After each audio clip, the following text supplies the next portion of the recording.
Austin. Hi, welcome, and thank you for being here with us on the podcast. It's an honor to have you and to talk about microdosing together today. It's great to be here. I love talking about Yeah. microdosing. Yes, I know. This is like a topic that is really important for me too right now. And as we share a little bit in the community of Danny Morel, and you are every month with us, you answer our questions, and you also started your own community right now. It was like 30 days container, right? Can we talk a little bit more about this? I think it's really interesting what you just created. Yeah, so I have the free microdosing community where we hold live calls. There's free guides in there, Q&As, FAQs. My one of the most important things to me about this practice is making sure people feel held, that they feel guided, that they feel like they're not being thrown off a cliff into a radically new way of being without feeling like they're going to be caught on the other side.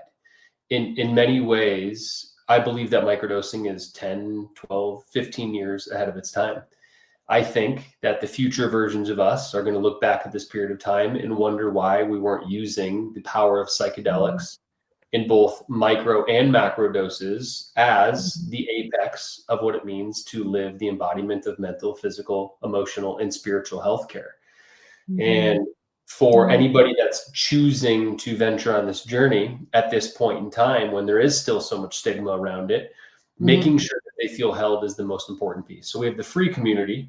And then right now, I'm also leading my first microdosing cohort, where it's a 6-week program where I take people through a 30-day protocol where all of us are on the protocol together.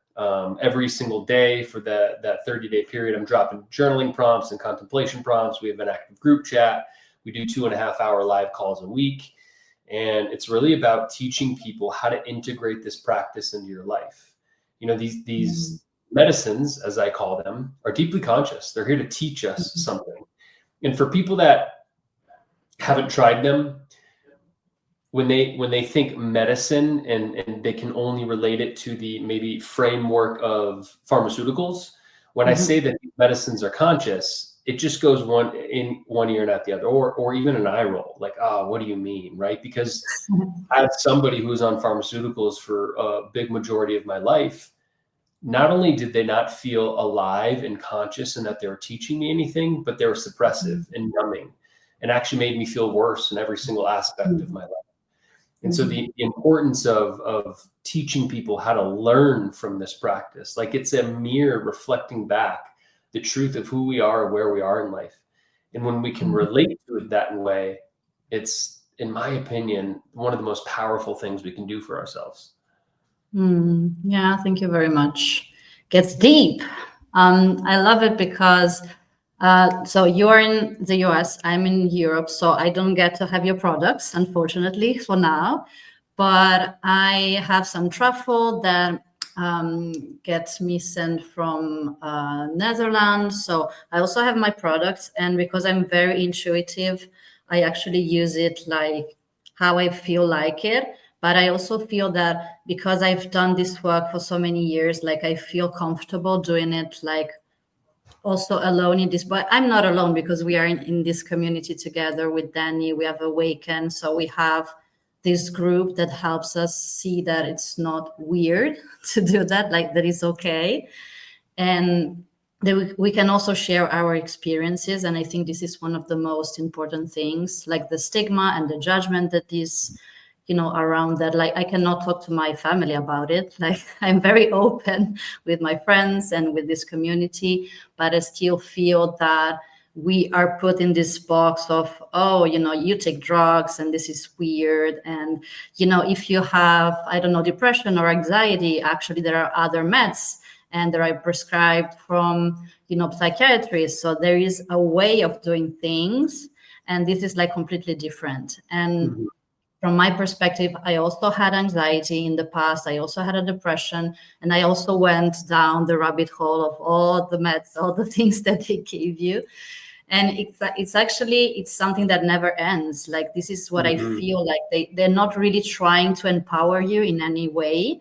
They just give you this. You go into this session, you just talk about your problems, and that's it. and you're supposed to just stay, depressed for the rest of your life. Like, I actually met some people that are maybe under those kind of meds for like more than 10, 20 years, and for them it's become something chronic and normal. So we have normalized all of this state, but it's not normal at all. So yeah, I think also you shared something about that, like the depression and all the things, and your journey, like going out of this in this very unorthodox way, we could say. Like, it's going to be the norm. I think you're right about that, but for now it's like a little bit weird still. Yeah, and I just want to bring this in. I believe that the intention of pharmaceuticals is benevolent. I don't think that there are definitely actors who are playing out their own malicious roles. And for the most part, the people that are involved in the creating and distributing, the doctors, the psychologists, the psychiatrists that are distributing these are doing it out of benevolence because they were told that these things are going to produce some sort of effect or healing. But at the end of the day, none of these pharmaceuticals are meant to heal you, right? And we can just look at the base premise of what that environment is, which is about keeping you on as a client, to keep you on these for life. And a lot of the science that was rooted in, we discovered this with Alzheimer's, with SSRIs, that a lot of the science that once was the reason behind putting people on these in the first place is coming out to be false. A lot of this information was falsified. A lot of this information is correct. Like depression, for example, leading or being caused by serotonin issues within the brain. That's completely false now. We know that. Evidentially, we know that. Yet it's not turning the paradigm on its head. We're still prescribing these things at mass doses. And none of these were meant to be prescribed for life. None of these, no pharmaceutical is meant for chronic use, but they have turned it into chronic use because we're customers, because it's one of the most profitable industries in the world. And it's not necessarily that these institutions are evil at all. Again, I believe that it's all based in benevolence. But when your underlying incentive structure is based in profit, if that is your ultimate goal, then naturally it ends up leading to decisions and choices and instruction and education that puts profit above all else, which means keeping people on these pharmaceuticals. And I only speak to this from 10, 12 years of my life being addicted to these things. Xanax, Valium, Adderall, Viagra, Cialis, opioids. I went through the gambit of all of these, and not a single one of them improved my experience of life. They either numbed me or they created different issues in my life, the side effects that were caused because of them. And one last note on that, I like to redefine our relationship with what drugs and medicines are. And so I believe that a drug limits my experience of life. It contracts my experience of life. I believe medicines expand and open my experience of life. And if we just look at it through that lens, then people can make a decision for themselves what they believe a drug or a medicine is. When you are partaking in this pharmaceutical, does it feel like it's expanding and opening and healing your experience of life? Or does it feel like it's creating a subset structure of stickiness and stuckness and being trapped? And now I'm dependent on something outside of myself to make me feel a certain way. And from that place and definition, everybody can create their own resolution on what their relationship to these things are. Yeah, I agree. I think also that, you have to take this experience for yourself, and but this is difficult, I think, for most people, because we listen to all of the things and the media and the fear. And then what you are bringing now is just experience it from yourself, just try it on. And people are like, yeah, but I hear this and that, and this bad experience happened to this friend of mine, and da da da da da. And they're all excuses, right? But I also feel that, yeah, most of the people, they don't even get themselves like this permission to just try and to just experience and feel for themselves. They prefer just to put those barriers and be like, oh no, this is not for me. Oh no, these are drugs. Oh no, I know these people, these spiritual EPs. I don't want anything to do with them. And they put all of these labels, right, just to protect their ego and their trauma and their things. And they don't want to go in the experience, just go through it and just, feel it for heal it, is what we say every time, right? So yeah, I think it's one of the most important things is just to go in and feel it and feel everything. And as you said, those kind of, drugs for depression or anxiety or everything, they just numb you, so you cannot feel anything actually. So you're just stopping your growth. You're just stopping your own process of dealing with those kind of emotions. And so you're literally also like taking your healing slower in a way, because you cannot heal because you don't feel nothing. Yeah. So yeah, this is like a big thing. Just, go into the feeling and just get a little bit out of the head and go a little bit deeper into the body, into the feelings. But we are not used to that. Like society doesn't teach us that. Like school doesn't teach us that. Work, it's so fast. Everything is so fast. We don't stay in silence. We don't meditate. We don't just wait to really listen to ourselves. We always ask other people to tell us what to do. And so this is the complete opposite. It's like taking ownership, taking, responsibility for our lives. So it's like we are trying to go in a new way of doing things, and it's like my own way, my own perspective. What do I feel? What do I want? What do I need right now? Every single one of us has our answer. Nothing or no one outside of you is going to give you an answer that is not already within you. And that's why I think that psychedelics are so powerful. And you don't need to do your blast off dose. You don't need to do 3, 4, 5 grams of mushrooms. You don't need to do ayahuasca. I think it's just important that we have an intentional relationship with what it means to be in an altered state of consciousness. What does it mean to take a 5 to 10 degree shift in my consciousness, to look at my life through a slightly different lens, to notice what I previously wasn't aware of? And you mentioned that we weren't taught this. So I want to drop a teaching in here. I want to spend a few minutes to teach something that I teach in all of my cohorts. And I also want to, part of what I do in a lot of my teachings and my work is a lot of the mind-based people bastardize the heart and the emotions and the somatic experience. And a lot of people that are on the somatic and heart-based emotional experience bastardize the mind, but we need both of them. It's really, really important. And it's no different than what Danny talks about in his work by bridging the masculine and feminine. It's like, we need to create coherence between the two forces that meet to create our own individual experiences in this life. And so this process, I call it the 4 A's of integration. And it's a process of learning how to be with anything that comes up in life and be able to integrate that for our own evolution and healing. And when I say anything that comes up, it could be a wound, it can be a trauma, it could be a story, it could be a limiting belief system, anything that you feel like is limiting your capacity to live in the most authentic and expressive version of yourself. And the first 2 A's are very mind-based, and the second 2 A's are all heart and emotion-based. And it's about bridging these two worlds together so that we can become more free. And so the first A is awareness.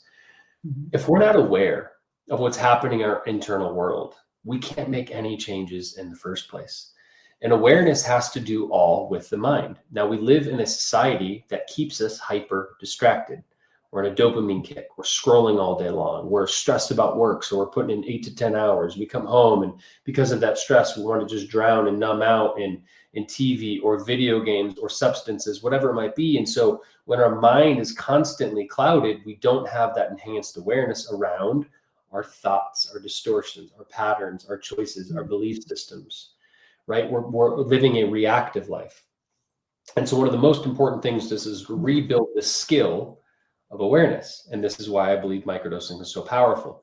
It brings us back to the present moment where we have a heightened relationship with our awareness, and we can actually start to notice those things that seem to just go by us routinely.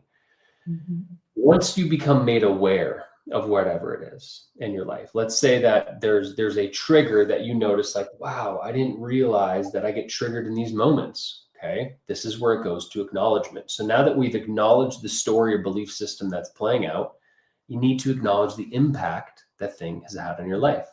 So the first A is awareness, the second A is acknowledgement. Tell the story fully. Now that you've been made aware of this limiting belief system, what has that limiting belief done to your life?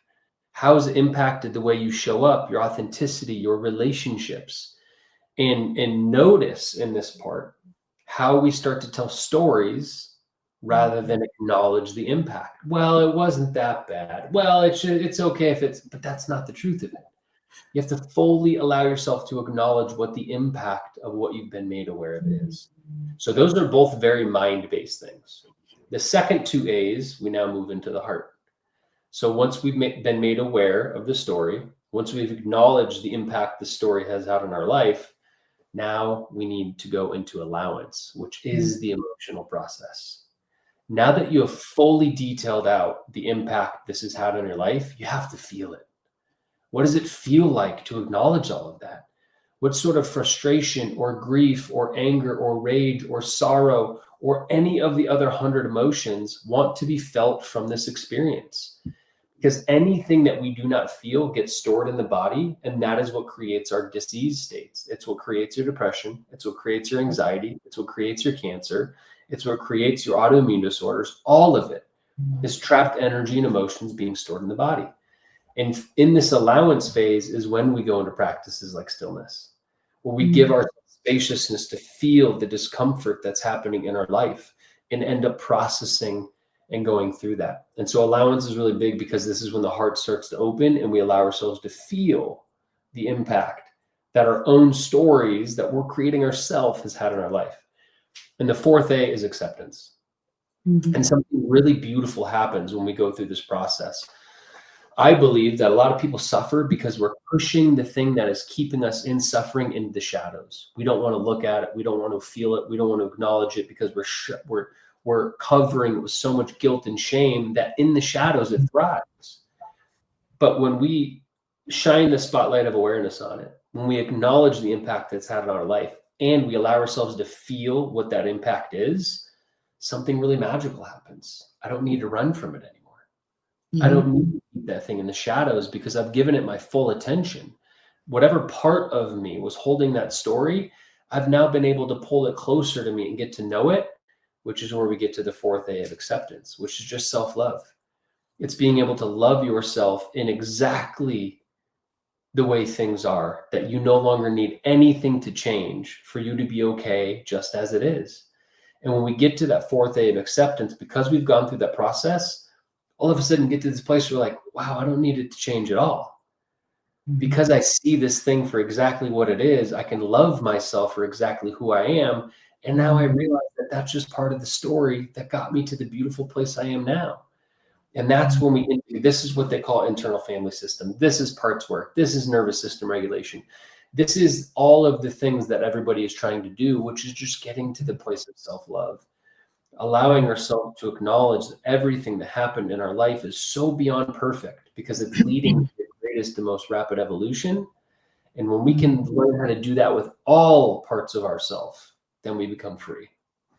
I love that. Yeah.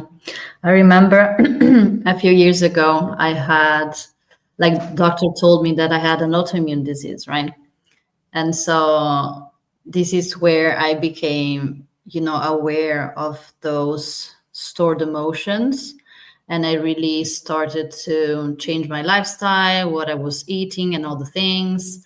And after a few years of meds and all the crazy stuff that they would suggest me to take, I decided to get off of everything and just connect to myself and see that pain is beautiful and connect again to this part of myself. Because when you have a lot of pain, like I really had it in my body, like I could feel it like every day, I was like, okay, this is like the relationship that I have with pain. So let's go into it. Let's look at it. And I feel that this is the only way that we can really heal. It's just by going in, looking at it, and be like, okay, I accept it. It's here, as you said. And now it's a gift also, like really trying to find the gift, like teach ourselves, okay, trust also the process, trust God, trust the universe, trust life, and be like, okay, I don't know why this is in my life right now. I don't know why I'm suffering. I don't know why I'm in pain, but I'm going to just feel it all and do whatever is calling me right now. If it's more healing, if it's more silence, if it's more like being in nature, being more alone, if it's, cutting people off, maybe changing some relationship. This was a big part also for me. Yeah, and just taking little steps every day that aligns you with who you're supposed to be in this life. Mhm. Like where, like it's not who you're supposed to be, but just how God sees you, just as perfect, and everything is all right, everything is good. And when you can say these kind of things to yourself, especially in those kind of moments that are really difficult and hard, I really feel that this is where you really start to hold space for yourself, and you really start to see all of these beautiful parts that you have. And this is where self-respect and then self-love and self-acceptance can really, thrive. And when we do this with ourselves, well, it's easier also to do it with others. And so, yeah, I also feel that we can create also better relationship with everybody around us, family, co-workers, all kinds of relationship, because we are just more present and connected with ourselves. Because I also feel that if we always do this and we don't want to see, and we put everything in the shadows, we are not really connected within us. So we cannot truly be connected and love other persons. So yeah, it's a beautiful process to be, as you explained it very well, the awareness and the acceptance. Thank you. Mhm. Yeah, everything's just a mirror for ourselves. Mm. Ram Dass, one of my favorite Ram Dass quotes. I'm going to paraphrase rather, but everybody wants to save the world, but it all starts with yourself. Like if you want to heal somebody else, then it starts within. And it's because I believe that we are all creating our own individual realities. I'm creating every single circumstance, event, experience in my life. And I'm creating that through my lens of awareness that is based on the stories and beliefs that I hold about myself. And so there can be an event that happens that the other 8 billion people on this planet see that event that happened in a radically different way, because we're all choosing how to relate to our experience of life. Things that used to send me into triggered states, I now have a lot of gratitude and appreciation for, because I understand that anything that triggers me is teaching me that I'm still not free from fill in the blank. Peter Crone talks about this a lot too. One of my favorite teachers. He talks about triggers are just events that are teaching you where you're giving your power away to something or someone outside of you. Right. And so if we really let that sink in, if we actually believe that we are creating everything in our own reality based on my perspective, perception, awareness, and relationship to that thing, where I think it gets difficult for people is that means I have to take a radical level of ownership and responsibility for my life. And if I don't, then any of those things that I'm blaming, we can call that victim consciousness. I've given my power away to that thing. Yeah. I've given my power away to the substance, to this person, to the guy who cut me off in traffic that I am reactive and emotional towards.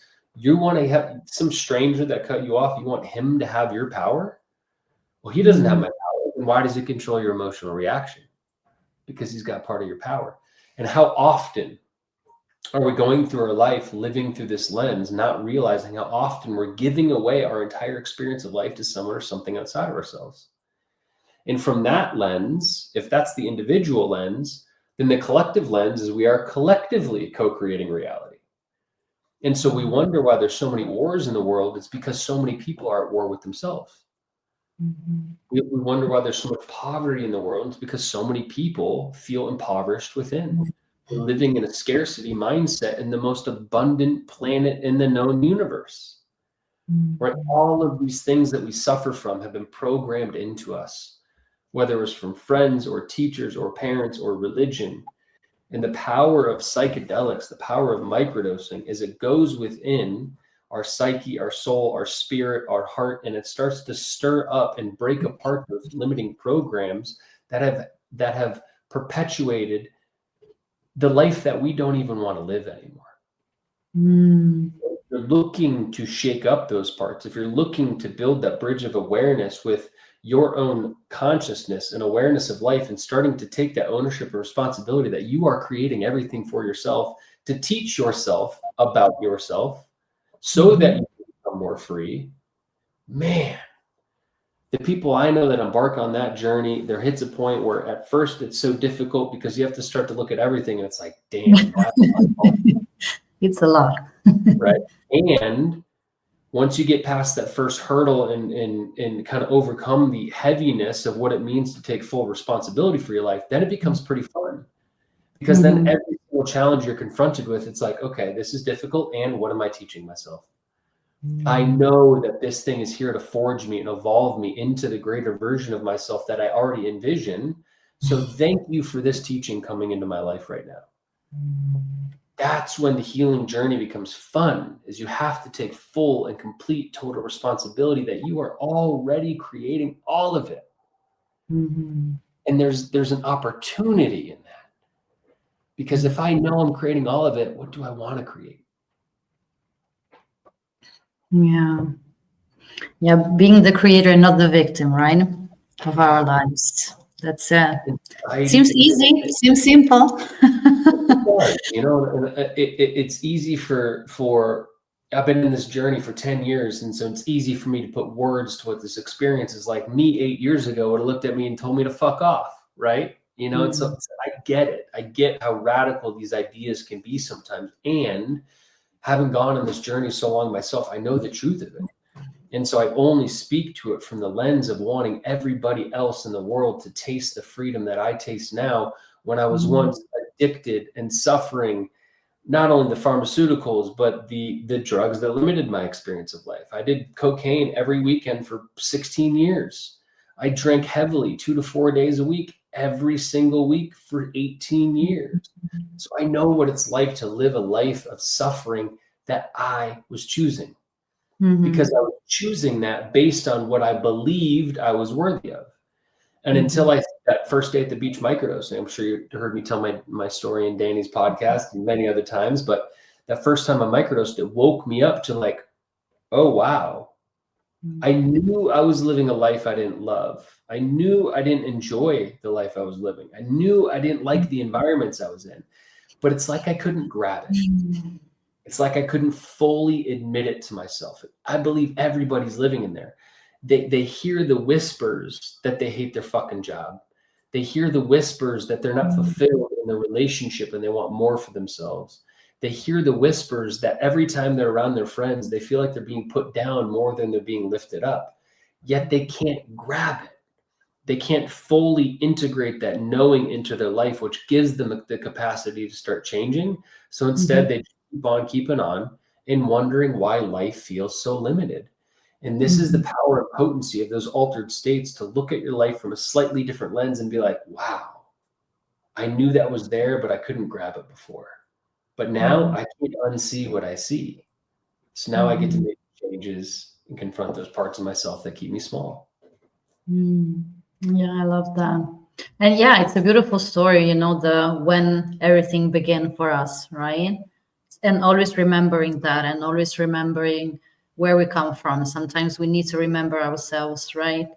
Like, oh, I was there 5, 10 years ago and now I'm here. So because every time we put the bar a little bit higher and we have this impression that we're not growing, but actually, yes, we have grown so much if we see everything that we've been through. I also feel that for maybe some other like sicknesses, as like what I had also before, it's a little bit different because you don't have the impression that you're doing anything wrong. Like when you have like your body that is attacking itself and you're like, where I'm not drinking, I'm not smoking, I'm not doing all of these things, but still my body is reacting to something. And so you have to go deeper, but actually it's the same thing. If you really want to see it, you also have a responsibility of your own emotions and your own relationship with pain. Even on the outside world, you're not like going out all the weekends and doing this and doing that, but still there is something inside of yourself that you didn't release. And this is where all of those situations comes up in work, in friendships, in, as you said, a lot of example, you just feel you're not living life at its fullest. You're not living your own life, and you're just like a robot going on 9 to 5, doing all the things, and then going into the weekend and you try to just forget about the whole week because it was horrible, and then you do it again and again and again. And if you never have those moments of awareness, it's really difficult to just get out of those states, I also feel, because you're really into this machine and you're just going and going and going, and you don't even see yourself doing what you do. And sometimes it can be like being sick, sometimes it can be an accident, sometimes it can be the death of somebody in your family, but you will have something in your life that is going to wake you up in a way. And then you can choose to see this as an opportunity and be like, okay, what am I going to do now with this gift? Or just completely go under and never being able to really live your life. And so you can go back again and again and again. Yeah, the cycles. Yeah, there's many ways to awaken, and I think that word has been a little captured. Yeah. But it's a moment in life that undeniably changes the way you see yourself or the world.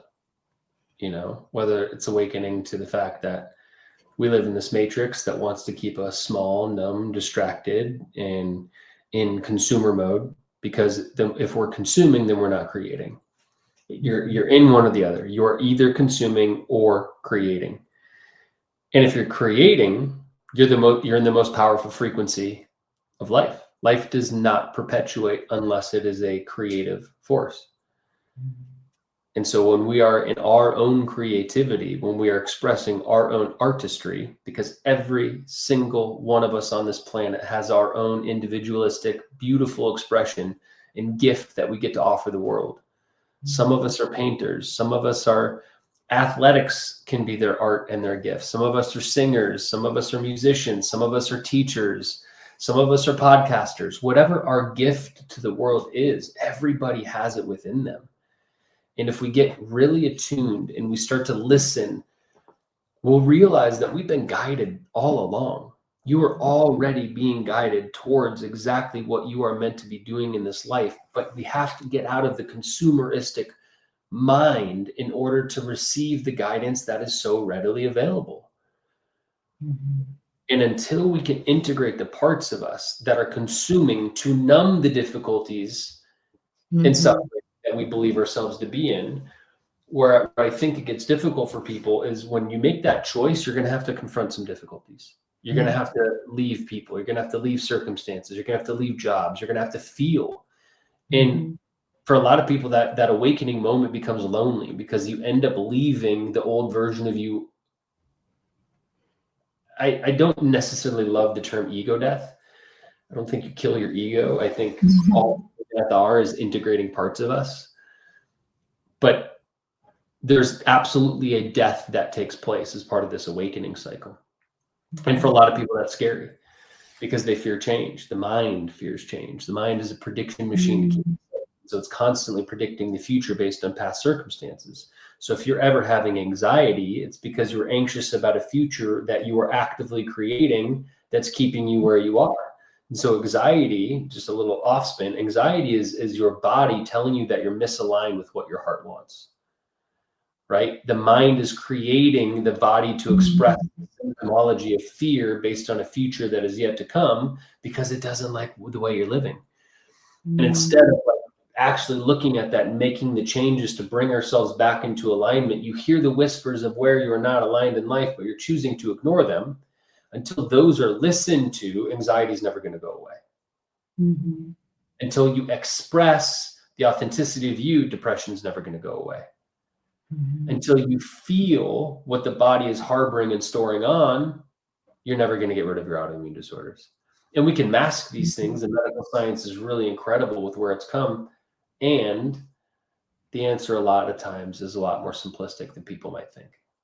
Mm-hmm. Yeah, we kind of complicate simple things sometimes, and also feel like people sometimes they have like they just stop, like they're trying to reach out, the awakening, and they just stop before because they see all of the changes that they have to do, and they get scared. They're like, okay, I want what's on the other side, but I don't want this, like in this middle phase where you're still holding a little bit into this old version of you, and you're going to this new version because it's not comfortable.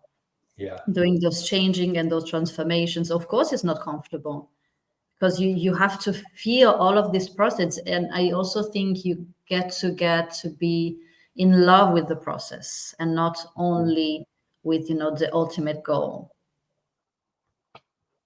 Yeah, Mhm. absolutely. Well said.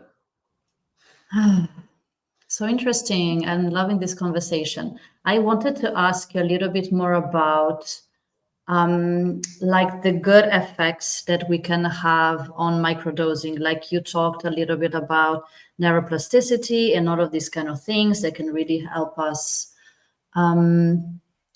change, and maybe we can feel a little bit supported into those changes and transformations because of it. So what would you say are the most like potent things that microdosing can really help us, like in our brain, in our cells, to do? So I want to talk about the scientific and the spiritual benefits, because I Yes. do believe that microdosing is a spiritual practice. And I'll start there. So my belief is that microdosing is a spiritual practice that helps us reconnect to our mind, our body, and our soul. And the mind, body, soul triad has been talked about for thousands of years. Christianity, Buddhism, the Aztecs, the Mayans, the Greeks, the Romans. There's not a culture on earth, at least a culture that didn't have a spiritual religious tradition, that didn't talk about the mind, body, soul triad. And it's really important to remember that that triad is what creates our own reality, right? The soul is the present moment. It is the now. It is the only thing that exists. The body is the somatic experience. It's what creates the physical 3D realm. And the mind, the logos, is what is helping manifest everything else through it.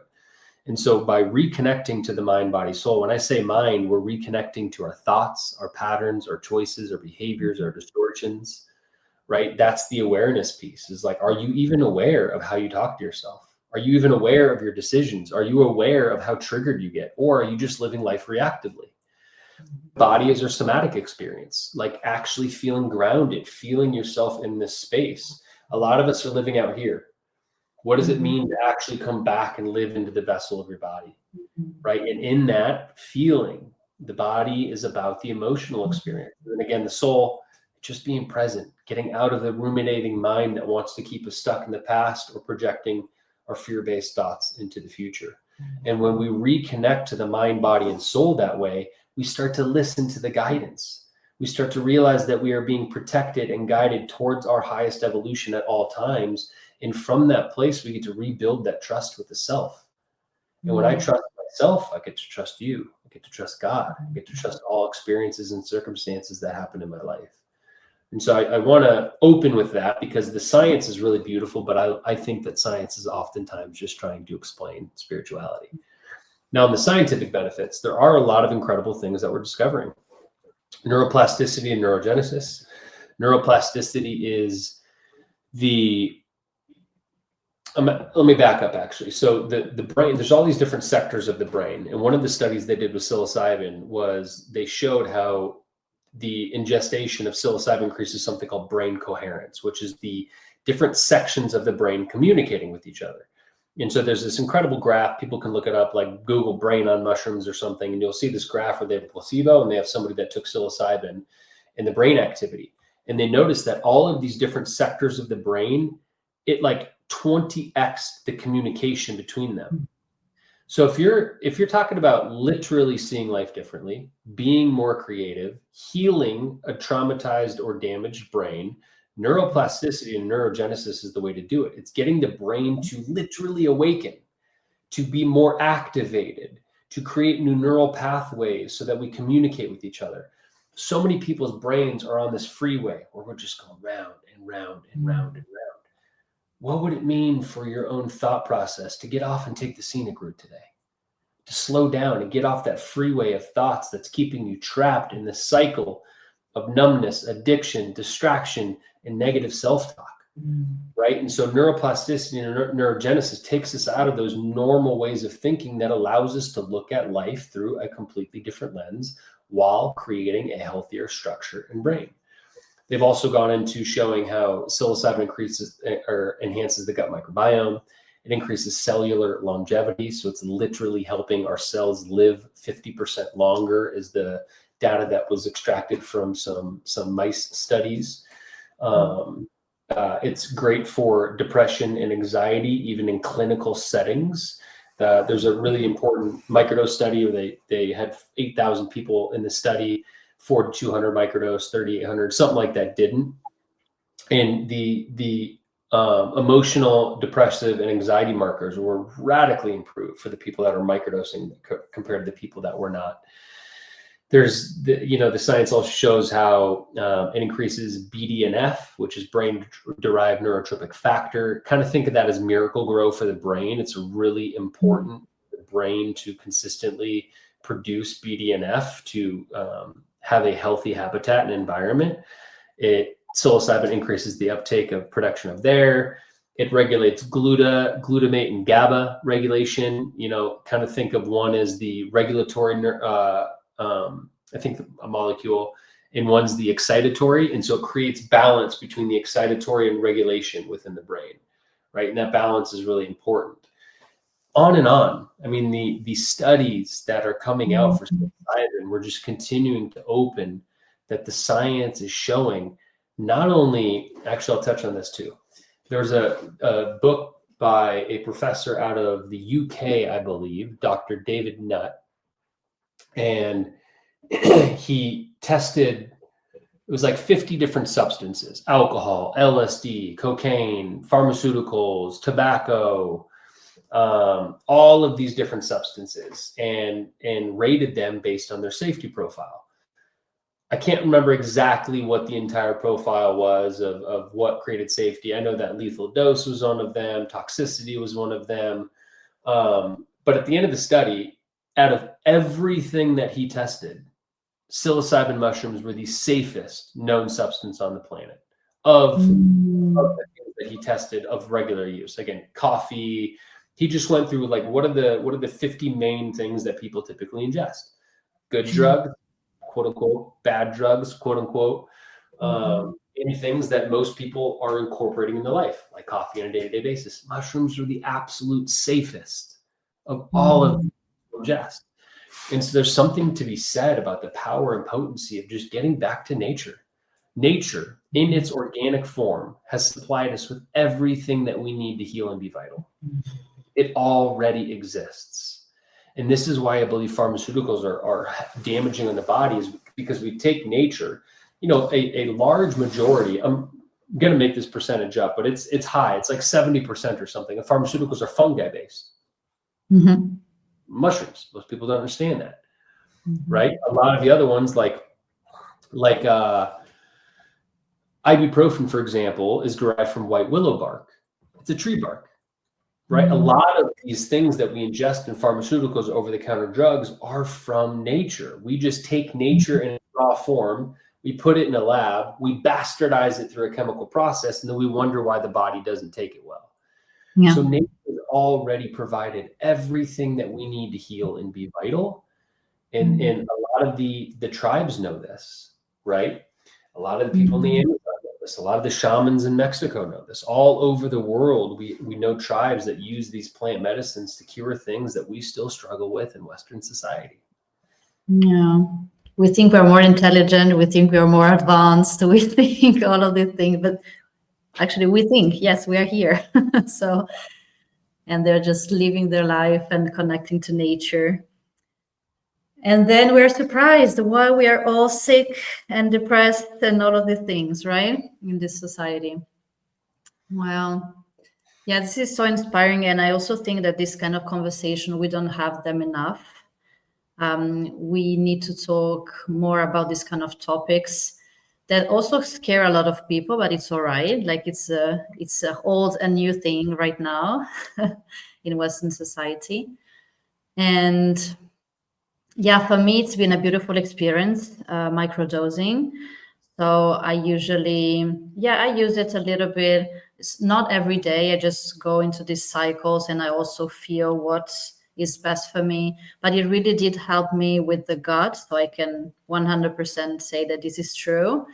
It also helped me with anxiety, with just having more clarity. I think this is the most powerful thing to me. Just you just take this, you just breathe, and of course, I also always want to have this little bit of like prayer, just thanking the plants and all the things. I think this is really beautiful to do, just being aware when you ingest something and not just blah, blah, blah, blah, taking like this, just being grateful for those plants, connecting with them and just have more clarity in your day. I also feel when I am at work, things are easier in a way. Like I know what is essential, I know what's important, and I know what is not.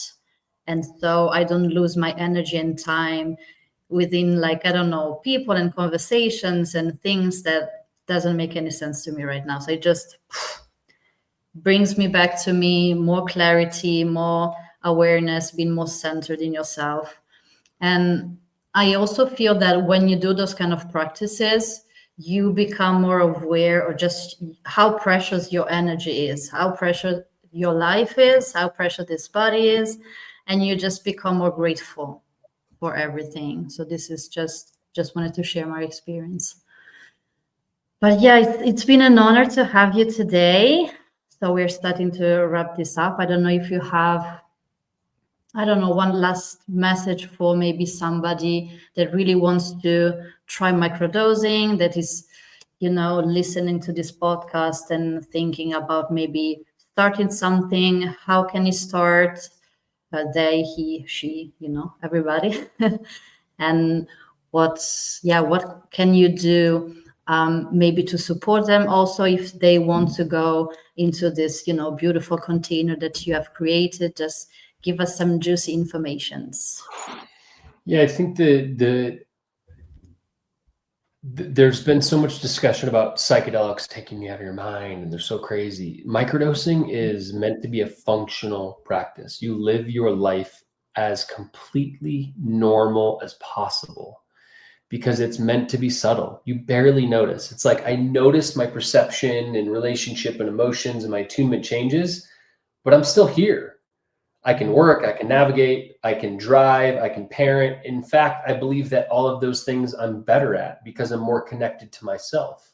I'm out of my mind. I'm not ruminating on the things that typically torture me. And so it's that one of my favorite, the word that I receive most often after people's first experience is subtle. I didn't realize how subtle it was. It's meant to be subtle. Microdosing is not going to take you out of your body. You don't need to have anybody there with you. You don't need to block out a whole 8-hour day on a weekend. It's like, it is meant to be something that you incorporate into your day-to-day life. Because in that incorporation, again, from that slight degree change in consciousness, I'm looking at my day-to-day life from a different lens. That's how I notice everything. I'm like, whoa, I didn't realize that. I'd just been walking around like a numb zombie, or I've been talking to myself that way, right? These are really profound realizations to grab and recognize. And so it's meant to be subtle. It's not something that's going to be out of your mind. It's not something that's going to be uncontrollable. It's not something that's addictive. And I really want to emphasize that because I think that's a lot of the fear that a lot of people have. And then also I have a free community. And so anybody that has questions, you don't even need a microdose to join. You can pop on, you can hear the integration calls, you can read the guide, you can be part of the Q&As, and we're here to answer any questions that anybody might have. Yeah, thank you very much. I really loving having these conversations. And I was a little bit stressed out today because this is my third episode in English. So Oh, I'm so wow. You did so great. thank you very much. I'm trying.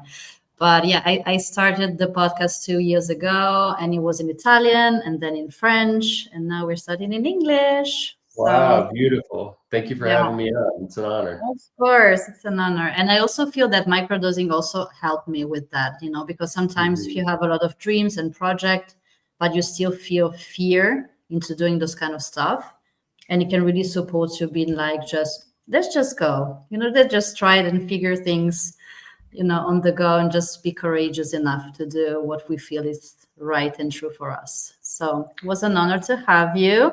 We will talk soon in the community, of course. And thank you, everybody, for watching.